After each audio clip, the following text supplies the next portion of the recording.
আমার আম্মু তার জামাইদের জন্য সকাল সকাল একদম গরম গরম ভাপা পিঠা বানিয়ে দিল। সঙ্গে হচ্ছে ভাপা পিঠা খাওয়ার পর রুটি, আলু ভাজি, ডিম ভাজি খেলো। হ্যালো এভরিওয়ান, সবাই কেমন আছেন? আশা করি আপনারা সবাই ভালো আছেন। আলহামদুলিল্লাহ আমরাও ভালো আছি। সবাই আমাকে স্টার দিয়ে পাশে থাকবেন। আজকের ভিডিওটি আমি সকাল থেকেই স্টার্ট করলাম। আম্মু সকালবেলা এই যে গরম গরম ভাপা পিঠা বানাবে, সেই জন্য এই যে গুঁড়া, তারপরে হচ্ছে যেগুলো যেগুলো ভাপা পিঠার জন্য লাগবে সেই উপকরণগুলো নিয়েছে।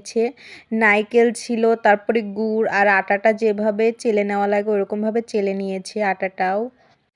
আজকে শুধু আম্মু ভাপা পিঠাই বানাবে, কয়েকদিন পর এখানে জালসা আছে, অন্যান্য পিঠা বানিয়ে খাওয়াবে আম্মু। আর হচ্ছে জামাইরাও থাকবে না, সব জামাইরা চলে যাবে আজকেই। শুধু আম্মু আজকে সকালে ভাপা পিঠাই বানিয়ে দিবে।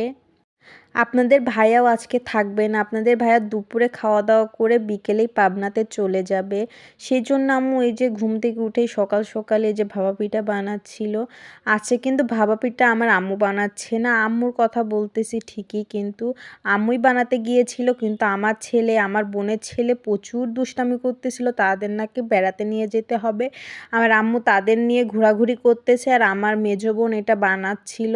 আমার খুব পিঠাপুলি বানানোর তেমন একটা অভিজ্ঞতা নাই। আমার মেজো বোনের সব কিছুই বানানোর অভিজ্ঞতা আছে। সে তেল পিঠা, দুধের পিঠা, অন্যান্য যে কোনো পিঠাও আমার বোন সুন্দরভাবে বানিয়ে ফেলতে পারে।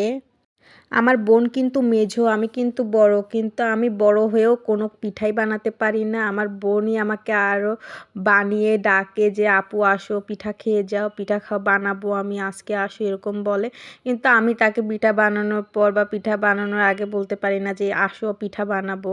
কিন্তু আমি পারি না, কি বলবো, আমি সেজন্য বলতে পারিনি। যে লাস্টের দিকে আমার বোন বলতেছিল একটু যে একটু তুমি বানানোর চেষ্টা করো আপু, পারবে।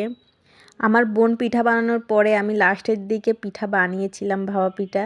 আমার বোনের মতো হচ্ছিল না, আমার মেজো বোনের মতো ওরকম।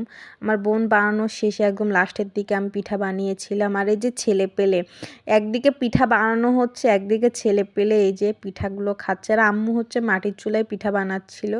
আম্মু সবসময় গ্যাসের চুলায় রান্নাবান্না করে, খুবই কম আম্মু এই যে মাটির চুলাতে রান্না করে। শুধু যখন আমরা যাই, যখন গরুর মাংস, মুরগির মাংস বা পিঠাপুলি যখন বানাই, সেখনই আম্মু মাটির চুলাতে রান্না বান্না করে। আমি লাস্টের দিকে পিঠা বানিয়েছিলাম, ওটা ভিডিও করছি না কি আমি জানি না, আপনাদের দেখাতে পারবা। ভাপা পিঠা যখন আমার বোন বানিয়েছিল খুবই সুন্দর হয়েছিল। আমার বোন সবগুলো পিঠাই সুন্দরভাবে ভাপা পিঠাগুলো বানিয়ে ফেলছিল। আর আপনাদের কার কার ভাপা পিঠা পছন্দ অবশ্যই কমেন্ট করে জানাবেন। আর ভাপা পিঠার মধ্যে নারকেল দিলে কিন্তু বেশি মজা লাগে। নারকেলে একটু গ্যাস হয়, কিন্তু নারকেল দিলে না ভাপা পিঠার টেস্টটাই অন্যরকম লাগে। আমি লাস্টের দিকে এই যে পিঠাটা বানিয়েছিলাম, বানানোর পরই এই যে আমি খেতে বসে গিয়েছি। নিজে বানিয়েছি, নিজে বানানোর পর কেমন হয়েছে ওটার টেস্ট একটু বুঝতেছিলাম যে কেমন হয়েছে টেস্টটা। আসলেই ভাপা পিঠাটা খুবই মজা হয়েছে। আর ভাপা পিঠা আপনাদের কার কার পছন্দ অবশ্যই কমেন্ট করে জানাবেন। আর কারা কারা এই শীত আসার পর ভাপা পিঠা খেয়েছেন তারা কমেন্ট করে জানাবেন, যারা খাননি তারাও কমেন্ট করে জানাবেন।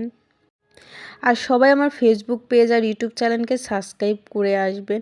আর আমার ফেসবুক পেজের নাম আর ইউটিউব চ্যানেলের নাম একই। তারপরে যে ভাপা পিঠা খাওয়ার পর তার জামাইদের জন্য আম্মু আলু ভাজি, ডিম পোস্ট করে দিয়েছিল, সঙ্গে রুটি ছিল, এগুলো তারপরে তার জামাইরা খেয়েছিল।